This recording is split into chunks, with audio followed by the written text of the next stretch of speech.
Assalamualaikum semua. Harap semua sihat walafiat. InsyaAllah. So topik kita FB Live kali ni, cara pemeriksaan pangkar rahim ataupun kita panggil pap smear ya. Step by step saya explain macam mana kita buat. Sama jugalah, sama ada di klinik swasta ataupun klinik kesihatan pun lebih kurang hampir sama dia punya prosedur ya. Before kita proceed, sebab dia punya topik ni sebenarnya simple je. Tapi mungkin ramai yang masih belum buat ni cara pemeriksaan pangkar rahim ni. Okay. Sebab bagi rakan-rakan yang umur lebih 30 tahun, kita wajib buat. Very high risk kalau kita tidak buat ya.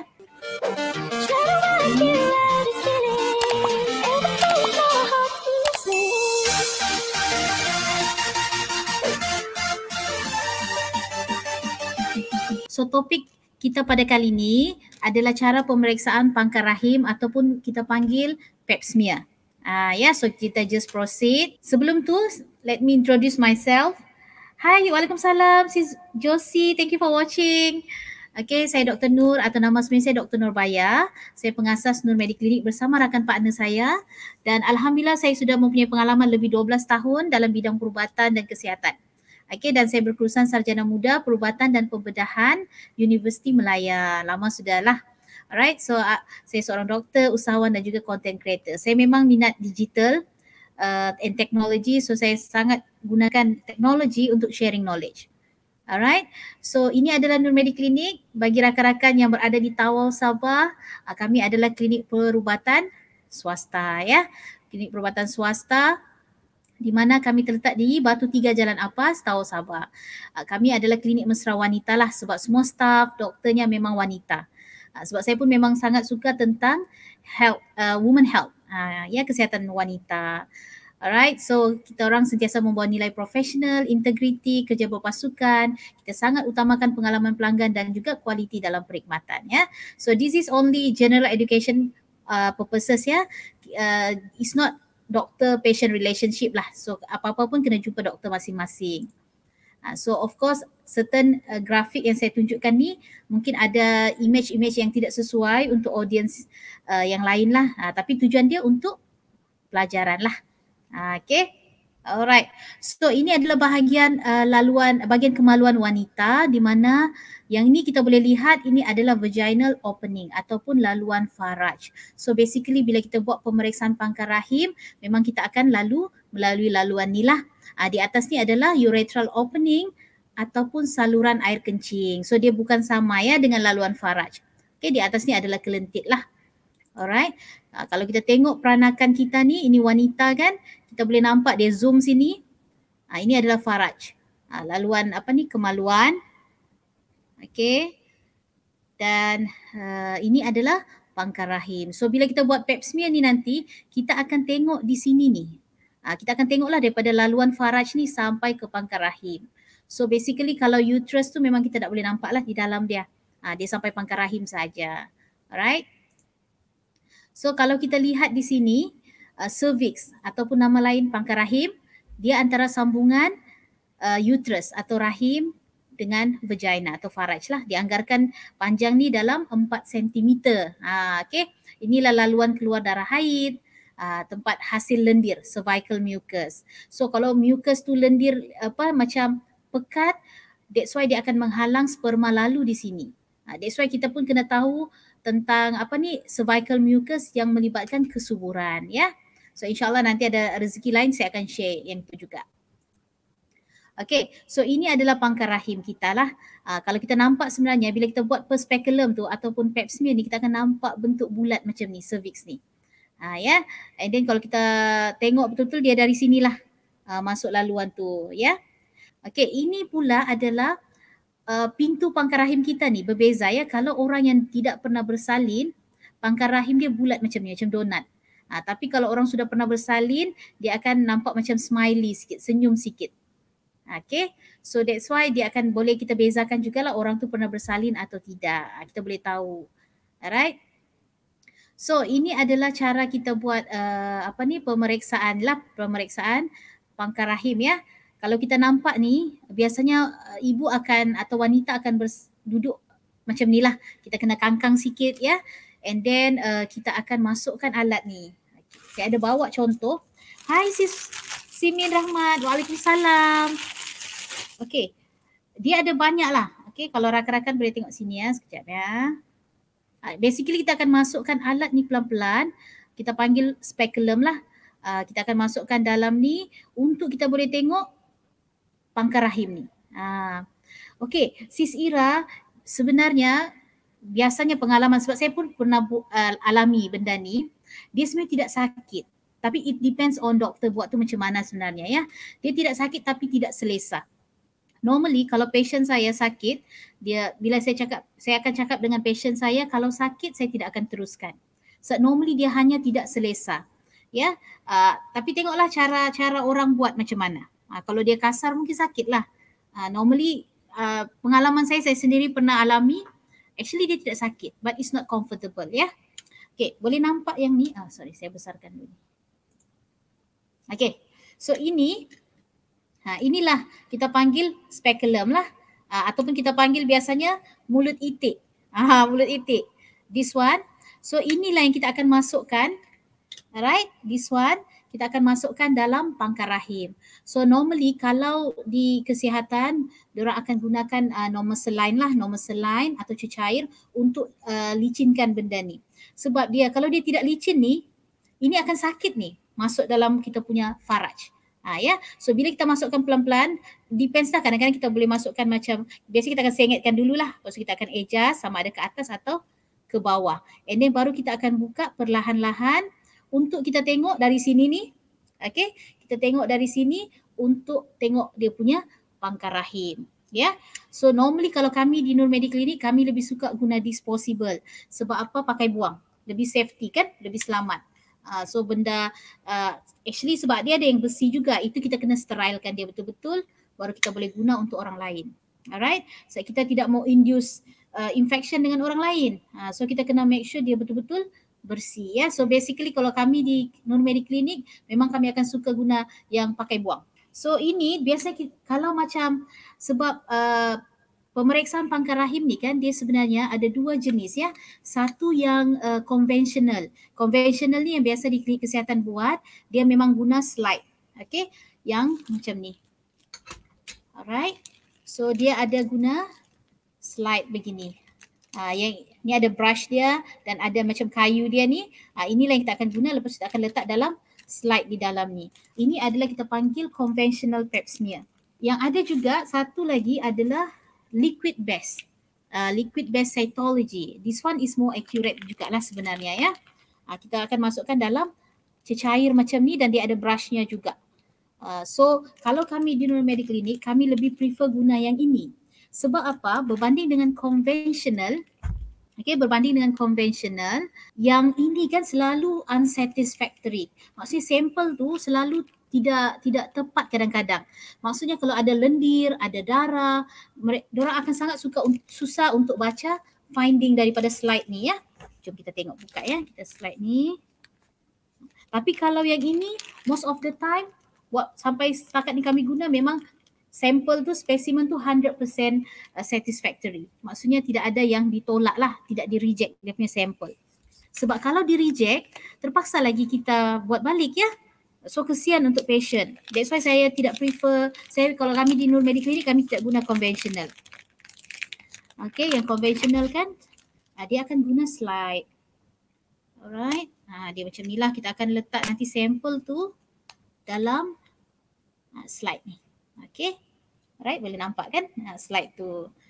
Tapi kalau yang liquid base, kita akan buat dalam ni lah, masuk dalam sampel ni. Lebih senang lah basically, lebih senang, lebih accurate dan sensitivity dia lebih bagus ya. So kalau kita lihat di sini, itu yang dua jenis ya. Dan sekarang ni yang terkini, yang makin lebih canggih, lebih accurate adalah tambah, kita guna cytology yang macam ni, liquid base, kita tambah dengan HPV testing, human papilloma virus. Itu lebih much better, tapi of course harganya sangat mahal lah ya, beratus juga tu harganya. Tapi bagusnya kalau kita guna yang ada human papilloma virus testing punya, kita hanya perlu ulang balik ujian pap smear ni 5 tahun. Ya, sebab the most common cause untuk cervical cancer atau kanser pangkar rahim ni adalah jangkitan human papillomavirus ataupun jangkitan virus tu pada pangkar rahim ya.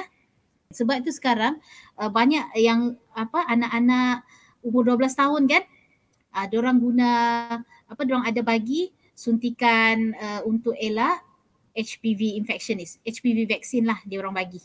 So bila kita buat pap smear ni kan, at the same time kita boleh nampak juga kalau ada keputihan, keputihan pada kemaluan. So kadang-kadang pap smear pun dia boleh detect apa infection yang ada. Tapi the most accurate one adalah kita akan hantar sampel, swab lah culture and sensitivity, baru kita boleh tahu exactly apa kuman yang ada pada kemaluan kita. Kalau ada keputihannya abnormal, keputihan yang tidak normal. Kadang-kadang macam susu basi tu, itu kadang-kadang jangkitan kulat. Ada yang macam kehijauan berbau busuk, itu mungkin jangkitan bakteria. So dia ada banyak jenis keputihan lah. Dari situ pun kita boleh hantar sampel dalam pap smear tu, dorang kadang boleh detect. Tapi kadang dorang akan advise untuk ambil culture and sensitivity. Okay. So kalau kita tengok di sini ni dalam gambar ni, ini adalah pangkar rahim yang saya cakap tadi. Kalau kita guna speculum ni, alright, kita akan nampak bentuk pangkar rahim kita. Kalau dia sudah start merah-merah macam ni, ini ada keradangan lah, tapi kita panggil cervicitis. Kalau sudah macam begini, ini sudah kanser. Okay, sebenarnya kita jangan tunggu begini baru buat pap smear, sebab masa ni memang kita sudah nampak memang ada kanser. Kan kita biasanya pap smear ni awal-awal kita buat before dia jadi begini. That's why kita kena buat screening. Screening untuk elak dia daripada dapat kanser lah. So macam ni lah kita punya pemeriksaan pangkar rahim tadi. Basically kita guna guideline yang terkini, cervical cancer screening ya. Cervical cancer screening ni kita buat alright. So ikut garis panduan ni kita kena buat sesiapa yang berumur 30 tahun hingga 65 tahun wajib membuat saringan kanser ya, saringan kanser cervix. Tapi kalau kita umur 20-an tapi kita sudah kahwin, sudah aktif sexually, then juga digalakkan untuk buat saringan kanser. Sebab jangkitan HPV ni melalui hubungan kelamin kan. Ya, kalau garis panduan kita kena buat 2 tahun berturut-turut normal saringan kanser kita, then baru kita buat 3 tahun sekali. Itu based on this guideline lah. Tapi kalau kita buat pap smear ataupun pemeriksaan pangkar rahim yang menggunakan tadi saya kata cytology dengan human papillomavirus testing, kita buat pemeriksaan 5 tahun. Jauh sikitlah jaraknya berbanding yang biasa punya. Okay, so itu adalah cara pemeriksaan pangkar rahim. Pernah buat 2 tahun 8 bulan yang lepas, disarankan selang berapa tahun agaknya.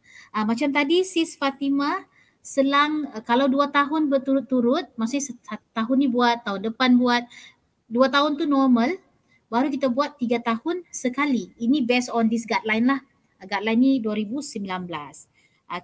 Okay, bila masa yang sesuai buat pap smear? Thank you Sis Evana for asking. Biasanya kita buat masa tidak ada haid. Ya, masa tiada haid, sebab kalau ada darah dia akan mengganggulah. Normally habis period tu boleh buat, dan digalakkan dalam tempoh 24 jam sebelum kita buat pap smear ni, jangan kita ada letak sesuatu atau apa-apa dalam faraj, ubat ke apa, jangan. Kedua, jangan buat hubungan kelamin lah dalam 24 jam before kita buat pap smear.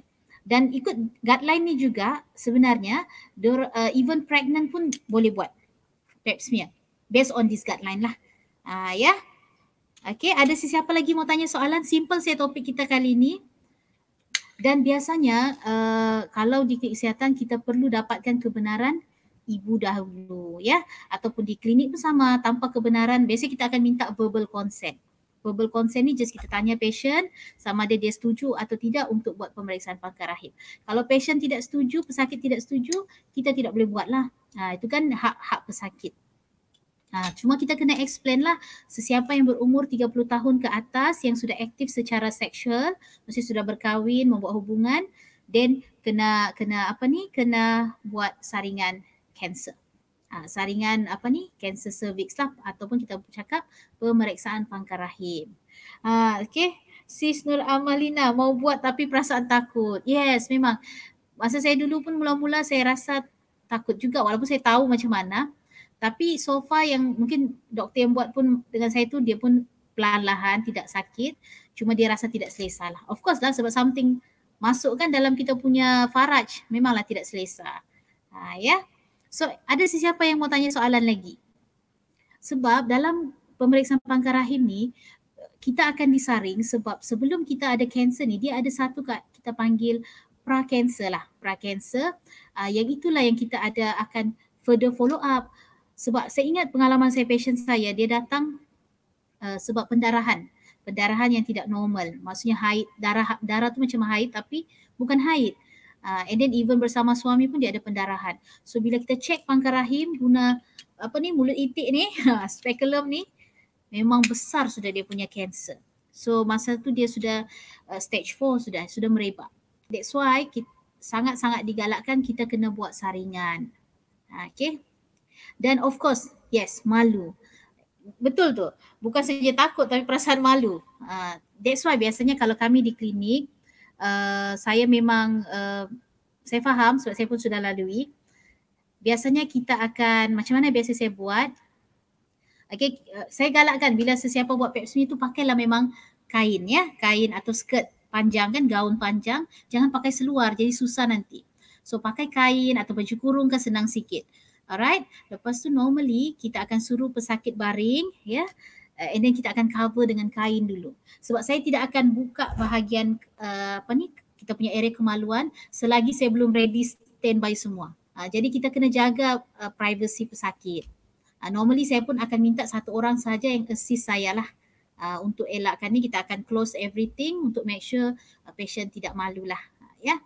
Sebab don't worry, kita orang contohnya doktor-doktor lain pun kita orang sangat biasa sudah buat. Memang tiada perasaan. Ya, memanglah of course kita sendiri akan malu kan, tapi as long perempuan yang buat okey lah. Kalau lelaki tu memang lagi malu lah. Kan? So normally doktor perempuan lah insyaAllah atau nurse perempuan yang akan buat tu. Okay. Kalau di rakan-rakan pergi klinik kesihatan, boleh pergi saja tanya macam mana saya mau buat pemeriksaan pangkar rahim. So nanti diorang akan bagi tarikh tertentu untuk mungkin buat masa tu. Ada lagi rakan-rakan mau tanya soalan sebelum kita akhiri live kita hari ini?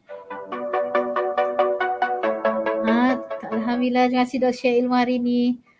Sama-sama Sis Fatimah. Thank you for watching. Thank you for asking questions.